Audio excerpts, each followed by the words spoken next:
Saludos en Somos Sur, en este canal televisión vamos a hablar hoy de rescate, de cómo se rescata en alta mar a personas que pues se tiran al mar. Decía una poetisa africana que nadie pone a su hijo en un barco si no es más seguro el mar que la tierra que pisa, ¿no? Y en este sentido hay gente que ve más seguro un barco, pero no es así. Ya se ha dicho, en los últimos 33 años, según la Asociación por Derechos Humanos de Andalucía, más de 10.000 personas han muerto en naufragios, en barquillas, pateras o en cayucos en la ruta sur, en la que llega al estrecho de Gibraltar y también la que va desde la costa africana en dirección a las Islas Canarias. Y para hablar de cómo se producen esos rescates, para hablar de la situación del rescate y de los recursos que se tienen, estamos con Ismael Furió, que es secretario del sector del mar de la Confederación General de Trabajo, del sindicato CGT, del Comité de Flota de Salvamento Marítimo. Ismael, ¿qué tal? ¿Cómo estás? Muy buenas, ¿qué tal? Ismael, que bueno, tu primer trabajo en salvamento marítimo está ubicado en Canarias, ¿no? Sí, yo empecé trabajando en salvamento marítimo durante la anterior crisis migratoria que se vivió aquí en Canarias. Y bueno, de alguna forma fue mi primer toma de contacto con estas situaciones. En el barco de Thalía, en Salvamar, que iba por las distintas islas cuando se recibían avisos a recoger a personas migrantes. Correcto, de aquellas, en la zona de Canarias, habían, además de las embarcaciones de las Salvamares, que son las embarcaciones pequeñas que están en cada base, pusieron en servicio una guardamar, que es una patrullera un poco más grande, en este caso era la guardamar Thalía, y nuestra misión de alguna forma era reforzar el operativo, porque de aquellas ya era un operativo muy escaso en aquella época, y entonces un poco hacíamos de refuerzo en las diferentes islas donde habían llegadas. A diferencia de ahora, que están más focalizadas en la zona de Arguineguín, en aquella época las llegadas, como recordaréis, eran mucho más dispersas. De hecho, llegamos a tener embarcaciones en El Hierro, en La Gomera, prácticamente en todas las islas habían problemas. Bueno, se ha comparado mucho la gestión migratoria de aquellos años 2006, 2008 en Canarias con la que ha habido ahora en 2020, donde hubo un incremento importante, pero casi el récord, digamos, de llegada, más de 20.000, la otra vez llegó a haber más en un año, aunque en un periodo un poco más largo, hubo 30.000 en un mismo año a las costas canarias. ¿Tú cómo viviste aquello? ¿Viste momentos de impotencia? ¿Viviste naufragios? ¿Viviste muerte? Aquella situación, la verdad es que fue muy dura, exactamente igual que la que ha ocurrido ahora, porque al final este tipo de llegadas desbordan cualquier situación, cualquier previsión que uno pueda hacer, pero sí que es verdad que creo que en esta ocasión, aun contando con mejores embarcaciones, aun contando con mayor experiencia, nuestros compañeros que han vivido esta gestión han padecido mucho más, porque lo que sí que ha habido un cambio importante ha sido en el cambio de las políticas migratorias del gobierno. Es decir, en aquella época teníamos un problema muy grande de escasez de medios a bordo. No olvidemos que Salvamento Marítimo, debido también primero pues, a que era un ente bastante pequeño y por otro lado luego a los recortes que sufrimos como la mayoría de los entes públicos, Salvamento Marítimo teníamos una escasez de tripulantes que ya nos hacía vivir situaciones muy complicadas, pero de aquellas nadie cuestionaba la labor de Salvamento Marítimo como, digamos, una labor totalmente libre, independiente y fuera de toda duda. En esta ocasión, por desgracia, estamos viviendo que desde los últimos años, con la entrada en vigor y cada vez con más potencia de Frontex y de los mandatos que llegan desde Frontex, nos encontramos que se están primando las políticas de militarización de fronteras muchísimo más sobre la política de rescate de náufragos. Tanto es así que un poco lo que estamos viviendo en esta crisis que estamos viviendo en Canarias es el reflejo de lo que ya ha pasado en otros países. Es decir, Italia a día de hoy, su política es de militarización de fronteras, al igual que en Grecia, al igual con la mayoría de los países que han pasado por aquí. ¿Y cómo se plasma eso en datos? Porque usted, ¿cuánta gente podía haber en salvamento marítimo en 2006 para Canarias, para las costas canarias? No, probablemente en datos yo creo que no es muy relevante, es decir, yo creo que los números son muy parecidos. Probablemente tenemos más gente ahora que en aquel momento, puede ser, pero lo que sí que es cierto es que en aquel momento, cuando nosotros hacíamos cualquier tipo de intervención, no teníamos los problemas de logística que tenemos ahora. Es decir, las situaciones dramáticas que hemos visto cómo han vivido nuestros compañeros del muelle de Arguineguín, donde han tardado 3 meses en facilitarles los refuerzos. No olvidemos que nuestros compañeros de Arguineguín, hasta que no fue noticia, hasta que no se puso el grito en el cielo, era la única embarcación que estaba operativa en salvamento marítimo para atender todos los rescates. Es decir, aquellos momentos que veíamos en la televisión Pues detrás de esto, aunque luego salía el gobierno desmintiendo y diciendo hay muchas embarcaciones en Canarias, solo se activaba la salvamar de Arguineguín. Es decir, 4 personas gestionaban una crisis migratoria hasta que fue algo tan visible que ya vino el ministro y de alguna forma... Ahora, ¿por qué había más gente y no se quería...? No se implicaban, porque de alguna manera no olvidemos que a día de hoy en España la gestión de todas estas políticas ya no es solo de salvamento marítimo. Ahora es el Ministerio del Interior, a través del Mando Único, quien toma estas directrices y quien valora qué tipo de rescates se hacen. La ligereza y la frescura que tenía un rescate antes en salvamento marítimo ya no existe. Ahora se requiere del visto bueno de muchas más entes, como todos hemos visto además en la televisión, en pruebas fehacientes, en audios, donde hemos tenido problemas. Y todo esto no es ni más ni menos que en la anterior crisis había una patera, digamos, en el Hierro, en La Gomera. Nuestras unidades eran avisadas, salían, rescataban, iban al puerto más cercano y nadie cuestionaba que esa labor había que hacerla así. A día de hoy esto no es así. ¿Pero qué se hace ahora que no es rescatar y llevar a puerto? Bueno, ahora lo que ocurre es que de momento necesitas el visto bueno para poder hacer ese rescate, a veces eso se demora horas. Esto ya complica muchísimo el operativo. Reaccionar así tiene un coste de vidas, ¿no? Claro que tiene un coste de vidas. Al igual que luego los transportes que se están haciendo. Es decir, nosotros, por poner el ejemplo que todo el mundo conoce, el rescate famoso aquel de Arguineguín, donde la lancha de la Guardia Civil los embarcaba, realmente el motivo de aquel desembarco y aquel embarque que se estaba haciendo a medias era trasladarlos a Tenerife porque había más sitio. Entonces, para evitar tener que hacer un transporte por un medio lógico, normal y civil, que era haberlos llevado a tierra, haberlos atendido y luego haberlos transportado como cualquier ser humano se merece, pues decidieron que era mejor, para ahorrarse esos costes y la prensa, embarcarlos en la lancha y trasladarlos en una lancha hasta Tenerife. Esto evidentemente es un riesgo y un peligro. Eso fue, estabas hablando de un capítulo que se filtró el audio y como había una discusión cuando estaba ya casi rescatada y se discutía porque estaban diciendo que la dejara a salvamento, que la cogiera a la Guardia Civil y la llevara a Tenerife, ¿no? Cuando lo más lógico era no arriesgarse tanto. Sobre todo es que la gente, no sé, algunos que trabajan en el mar lo sabrán, pero la gente yo creo que no se ha dado cuenta del riesgo potencial que supone esas palabras. Y yo un poco también lo digo como descargo se oye hablar a nuestro compañero muy nervioso y la gente quizá no lo entienda en su plenitud. Cuando alguien va a un rescate y las personas que van a ser rescatadas ven a la lancha, en ese momento en su cabeza solo hay una cosa: subir a esa lancha. Es decir, nadie quiere acabar en la lancha de la Guardia Civil porque ellos tienen muy claro quién es el rescate civil y quién es la gestión fronteriza. Lo asocian a deportación. Esto nos ocurre, claro, y aunque el final desgraciadamente es el mismo, porque lo que no se hace ahí se hace en el muelle, pero aún así generamos una situación de pánico. La gente cuando ve que van a por la lancha, lo que hace de normal es arrojarse al mar. Muchos no saben nadar. Entonces, en ese momento, cuando alguien ve que una lancha se aproxima para este rescate y que luego se separa, generamos una situación de pánico con 40, 50 o 60 personas que en ese momento lo único que piensan es en huir. Podemos provocar una situación de caos aterradora. Y estas gestiones, por eso decimos que las gestiones del salvamento han de ser una gestión civil. Al igual que cuando hay un incendio, vienen los bomberos y lo apagan y luego ya se toma la determinación que sea, tanto si dentro había delincuentes como si no, pues esto es igual. Es decir, oiga, aquí hay un incendio, es decir, aquí hay vidas en riesgo. Primero gestionemos el salvar vidas y luego usted aplique la política que quiera con todas las garantías y todos los derechos que requieran, pero no lo hagamos desde el lado oscuro. Y lo digo así un poco porque aunque nosotros como CGT no estamos de acuerdo en que esto se haga, sí que entendemos que como salvamento marítimo lo que no podemos permitir es que no nos dejen realizar un rescate de vidas con independencia de quién sea. Son náufragos, tan náufrago como un pescador, tan náufrago como una persona que va en un yate.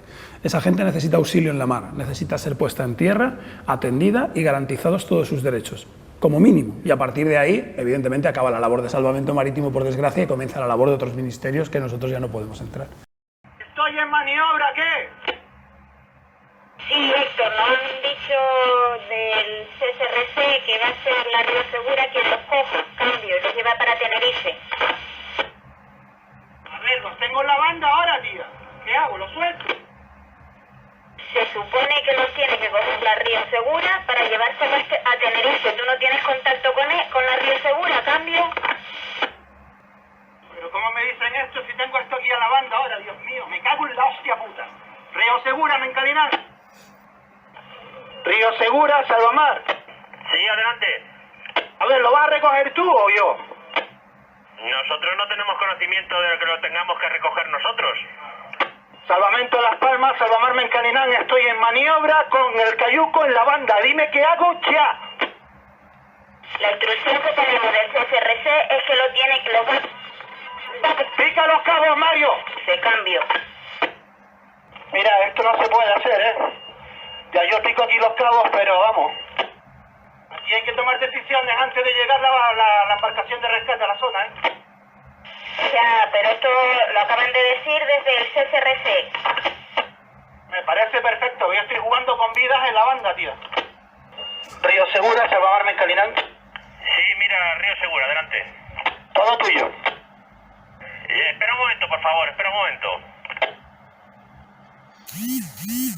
Vale, Salvamar, recibido. Vale, de acuerdo, me retiro.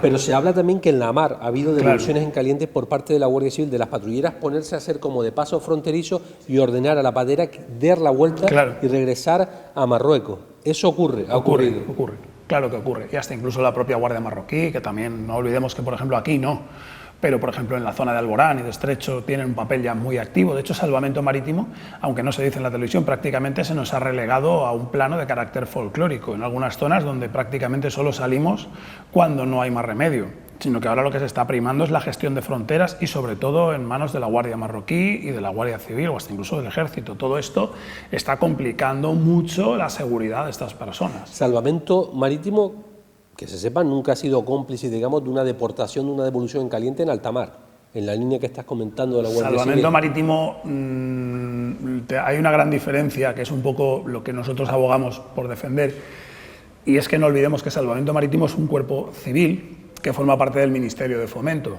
Es decir, lo que comentábamos antes de los náufragos es un poco la base del salvamento marítimo en España.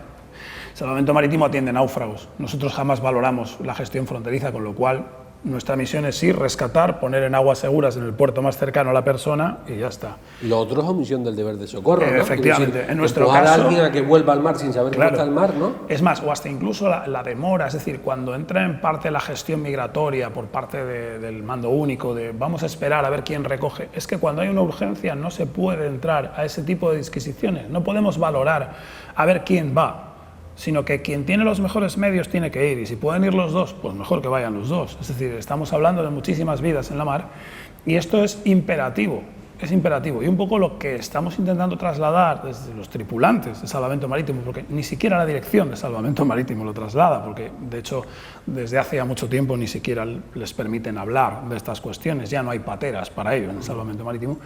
Pues los tripulantes lo que nos estamos quejando un poco es esto, es decir, no queremos que se pierda el carácter civil y público que tiene el salvamento marítimo en España. No olvidemos que somos el único cuerpo civil que hay en toda Europa y que a día de hoy está gestionando con unos medios muy pequeños y muy eficientes la mayor llegada de personas a Europa, con unos números que hasta ahora, dentro de la gravedad, todas las vidas que se pierden evidentemente son un drama y es inadmisible, pero aún así cuando veíamos los números globales nos dábamos cuenta que aún sin tener medios la eficiencia era enorme.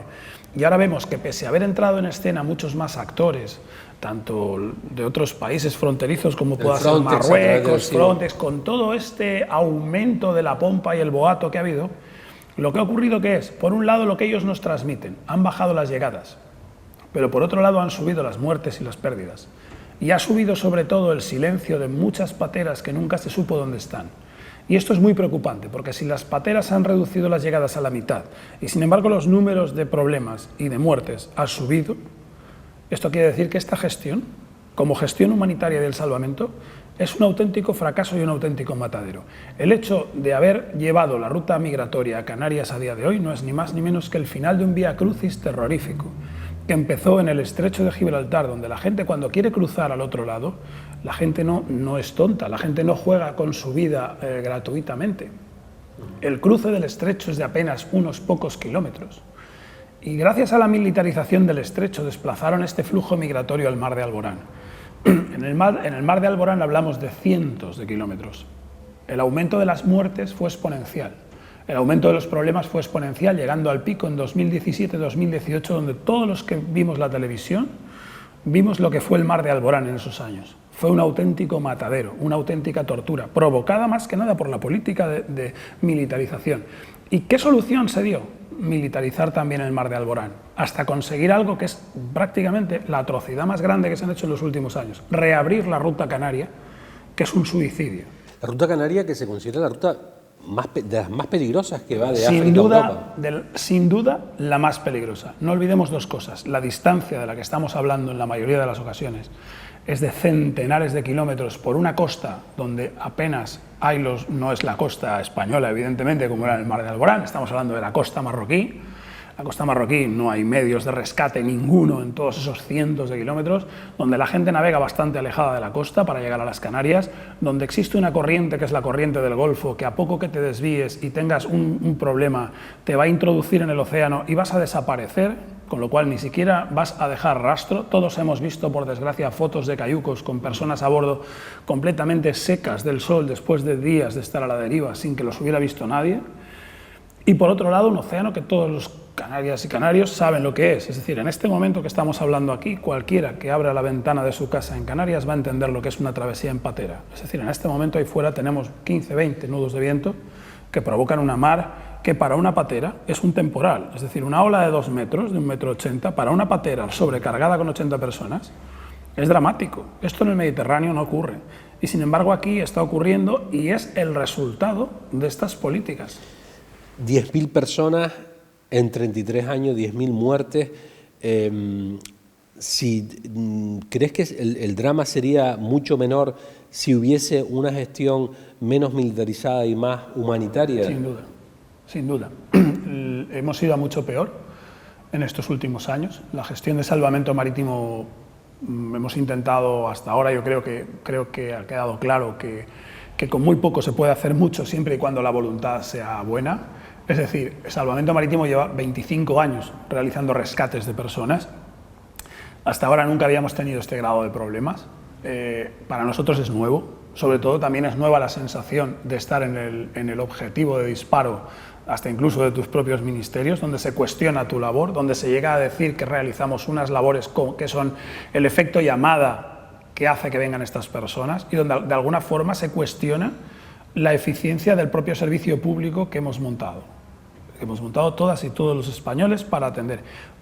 Todo en aras de una cosa. No olvidemos que Salvamento Marítimo no forma parte de Frontex. Es decir, no hay forma de lucrarse del negocio que está montando Europa y Frontex. No hay forma de conseguir sacar partidas presupuestarias de estas que pagan en el centro y en el norte de Europa para que los países del sur hagamos el trabajo sucio. Sin embargo, la militarización de las fronteras, que va a ser una realidad en unos meses, donde vamos a ver cómo la Guardia Civil ya forma parte de este operativo, y ellos sí que son Frontex, pues esto sí que va a producir un beneficio, porque al final aquí lo que se está haciendo con el salvamento marítimo no dista mucho de la gestión de los pisos en los fondos buitres. Es decir, esto es el sacar beneficio del mal ajeno sobre todo del débil. Y aquí lo que se está haciendo es decir, bueno, ya que tenemos esta llegada de personas, aprovechémonos y creemos también un negocio que nos deje dinero. Y es a lo que se está jugando, porque nadie tiene el más mínimo interés en que este rescate sea... Si quisiéramos que fuese eficiente, lo único que habría que hacer era no haber interferido. Con esto habríamos conseguido que el salvamento marítimo hubiera seguido siendo igual de eficaz que desde el año 2000 hasta el día de hoy y no hubiera pasado absolutamente nada. Lo que hacen falta realmente son más manos que saquen gente que se ahogue. Y con lo que estaba pasando en 2020, a medida que evolucionaban, que pasaban los años y se veía más gente y más gente viniendo, en algunos casos 1.000 personas en un día a distintas islas, ¿se trasladó gente de la costa del Mediterráneo a Canarias? ¿O cuáles han sido los recursos de salvamento marítimo este último año y pico? Salvamento marítimo en los últimos 25 años no ha incrementado la plantilla en una sola persona.